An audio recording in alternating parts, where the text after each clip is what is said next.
Bisa kita lihat. Bayangkan Anda naik lagi 10 kilometer. Jangankan Jakarta, Indonesia tidak lagi kelihatan oleh Anda. Sekarang Anda masih di langit, bayangkan Anda masih di langit, dan bayangkan Anda sekarang pada jarak 25 kilometer. Kita hanya melihat sebuah bola besar. Sebuah bola besar yang bertetangga dengan bulan, yang bertetangga dengan Merkurius. Bayangkan Anda sekarang, Anda naik lagi 100 km. Bola besar itu sudah tidak ada lagi, tidak lihat. Kita hanya melihat sebuah titik dari beberapa titik dalam susunan tata surya. Sekarang bayangkan Anda naik lagi 500 km. Titik itu sudah tidak kelihatan. Bayangkan tata surya bahkan sudah tidak kelihatan, yang itu merupakan keluarga bumi kita. Sekarang bayangkan Anda lebih jauh lagi, tata surya tidak kelihatan, anakku. Tata surya ada sebuah titik dari sekian galaksi, bahkan ketika lebih jauh lagi kita meninggalkan bumi ini. Jangankan galaksi, semua jagat ini adalah maha besar Allah. Allahu Akbar. Selain Allah kecil, ya Allah. Selain Engkau kecil, ya Allah. Turun sekarang kepalanya sayang. Saya harap takbir yang Anda katakan sekarang akan beda dengan maknanya dengan takbir yang saya minta tadi di awal. Takbir! Kenapa kita diminta takbir sama Allah? Bahkan tanpa kita sadar bahwa kita dituntun untuk banyak bertakbir dalam hidup ini. Coba sebentar. Nanti saya akan ada kuis, saya kasih hadiah ya. Perhatikan apa yang saya katakan. Bayangkan ketika Anda mau sholat yang merupakan ibadah andalan kita, sholat yang merupakan ibadah pertama yang dihisab, sholat yang merupakan penentu kita celaka atau bahagia di akhirat. Sebelum sholat, speaker masjid ini berkumandang azan dari seorang muadzin. Apa yang pertama Anda dengarkan itu? Apa yang Anda dengarkan? Takbir. Berapa kali takbirnya? Allahu Akbar, Allahu Akbar. Berapa kali? 2 apa 4? Oke. Begitu nanti ada syahadatain. Kemudian hayya 'alatain. Kemudian takbir lagi. Ditutup dengan kalimat tauhid. Kalimat tauhid. La ilaha illallah. Kemudian sebelum Anda sholat, Anda juga dipanggil dengan iqomah. Apa yang dibaca dalam iqomah? Mirip miniatur daripada kita mendengar azan tadi. Pertanyaan saya sekarang, saya hanya butuh 5 detik. Setelah 5 detik pertanyaannya sudah tidak berlaku.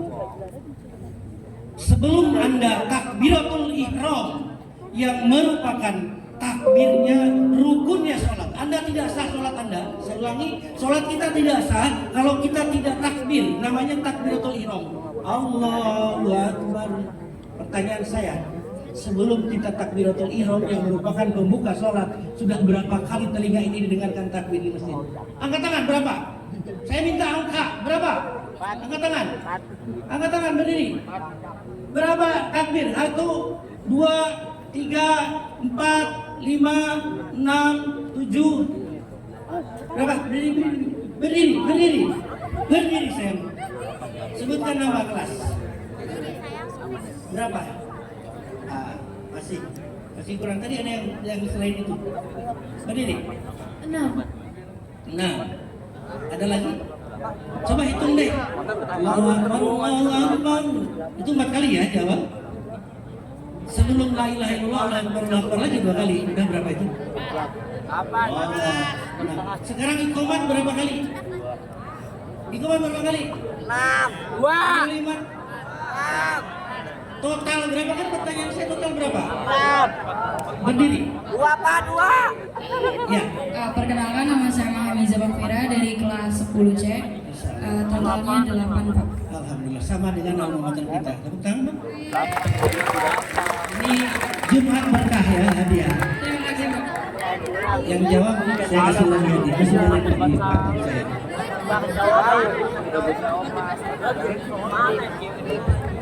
Kita sholat saja setiap gerakan ada takbir setelah takbiratul ihram. Ya, takbir intikal. Kita juga tidak sah kecuali ketika kita tidak sami Allah tidak takbir. Tapi setiap gerakan adalah takbir. Setuju? Setelah usai sholat, saya mau tanya, zikir kita yang diminta oleh Rasulullah dalam hadis sahih, baca apa? Anak cowok sekarang. Berdiri.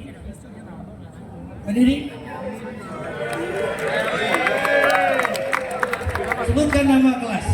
Assalamualaikum warahmatullahi wabarakatuh. Nama saya Muhammad Batalaizal. Saya Muhammad Batalaizal ini dari kelas 12E. Untuk zikir yang disarankan Nabi itu 33 kali Subhanallah, Alhamdulillah, Allahu Akbar, dan satu la ilaha illallah, atau ada yang menyebutkan juga 34 Allahu Akbar.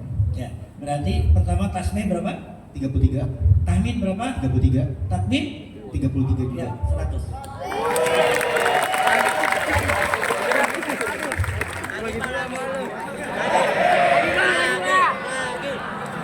Takbir! Takbir! Harapan saya takbir Anda hari ini sudah masuk ke lubuk hati paling dalam, bahwa kita kecil tidak ada apa-apanya. Dalam kehidupan sehari-hari di luar sholat, perhatikan, bukankah para pejuang kita, para pahlawan Indonesia mempertahankan kemerdekaan, bayangkan seorang Bung Karno menggemakan takbir pada area-area Surabaya yang menggema di bumi Surabaya, menyebabkan kocar kacir tentara sekutu sehingga merdekalah negeri ini. Takbir mempunyai energi yang tidak main-main, anakku sekalian.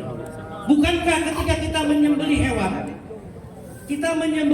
bayangkan hewannya halal, katakanlah ayam atau kambing, hewan itu akan menjadi haram kita makan ketika kita menyembelihnya tidak dimulai dengan Bismillahi Allahu Akbar.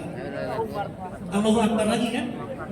Dalam sehari mungkin Anda bisa hitung dalam 24 jam berapa kali yang kita diminta untuk bertakbir.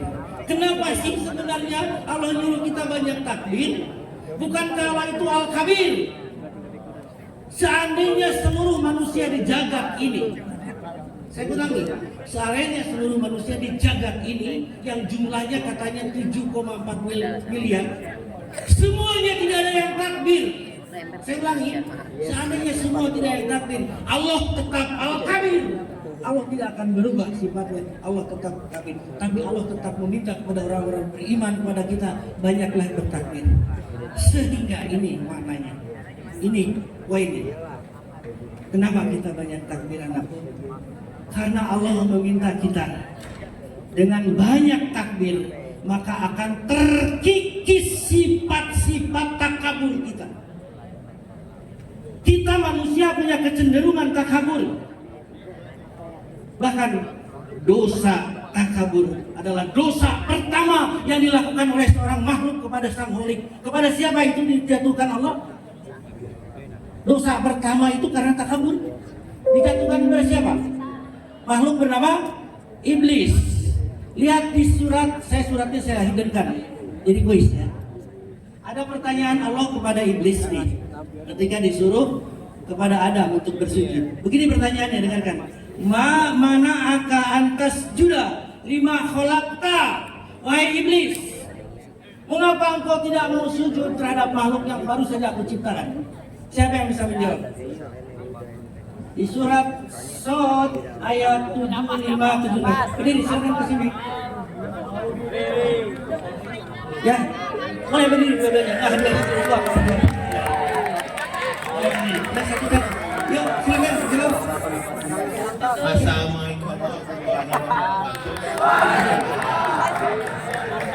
Izin menjawab, menurut saya Iblis tidak mau bersujud kepada Nabi Adam karena sifat sombong yang dimiliki oleh Iblis itu sendiri. Sifat sombong. Dalam bahasa Quran apa itu sifat sombong? Sifat sombong lebih ke kayak sombong, takabur. Ya, oke, benar. Yang sebelah sana? Ya, mau duit. Sama jawab.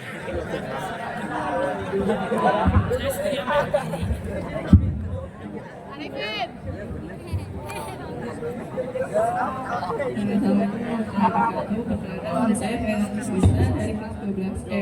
Alasan iblis tidak mau sujud kepada Nabi Adam dikarenakan iblis menganggap bahwa dirinya itu lebih tinggi daripada Nabi Adam karena iblis diciptakan dari api sedangkan Nabi Adam diciptakan dari tanah. Ya, tepuk tangan dua-duanya. Akhir weh. Kamu sini ke depan, bawa mic-nya, jangan di mic-nya bawa sini saya. Bawa, kamu ke depan bawa mic. Mic-nya kasih ke saya. Kasih ke saya.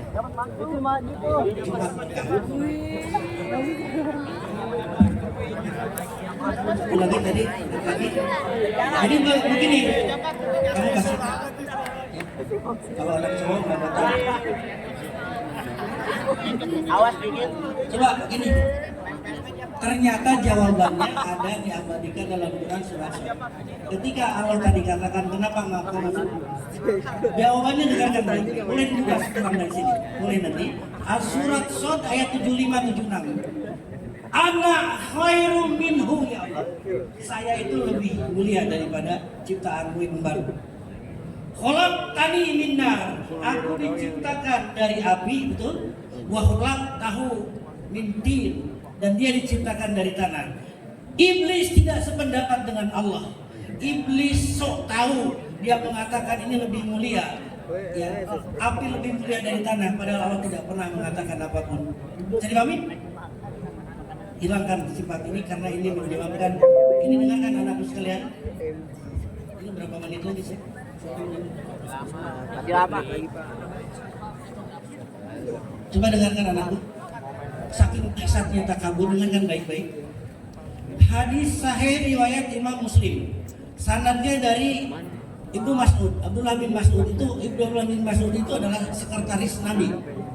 Ya, dengarkan. Kata Nabi begini, la yadkhulul jannah. La Nabi tidak akan masuk surga min ahadikum di antara kalian. Bila ada apa? Ada kibrin, ada rasa sombong dalam hatinya, min qoblin dalam hatinya, miskola darro, walaupun sebesar atom. Bayangkan, sombong walaupun ada sebesar atom, itu tidak diperkenankan Allah. Orang itu masuk surga karena sombong adalah jubahnya Allah. Saya ulangi, sombong itu jubahnya Allah. Allah tidak suka dipakai jubahnya.